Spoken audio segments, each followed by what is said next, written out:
বললেন, লা ওয়াল্লাযী নাফসি বিয়াদিহি হাত্তা কুনা হাব্বা ইলাইকা মিন নাফসিকা। ওমর সাবধান, আল্লাহর নামে কসম, আমি তোমার কাছে তোমার জানের চাইতেও অধিক প্রিয় হই। সুবহানাল্লাহ। আল্লাহ রাসূল বলেন, আমি তোমার কাছে তোমার জানের থেকেও প্রিয়। সুবহানাল্লাহ। সুতরাং আপনি রাসূলকে কতটুকুন ভালোবাসবেন, আপনার জানের চাইতে বেশি ভালোবাসতে হবে। যদি আপনি জানের চাইতে বেশি ভালোবাসতে পারেন, তাহলে আপনি ঈমানদার হবেন, বোঝা যাবে আপনার ভিতরে ঈমান আছে।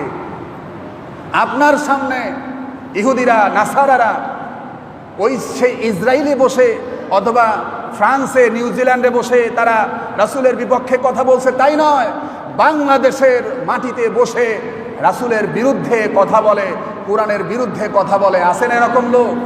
আছে। আপনি যদি তাদের প্রতিবাদ না করেন, তাহলে আপনি কিসের মুসলমান?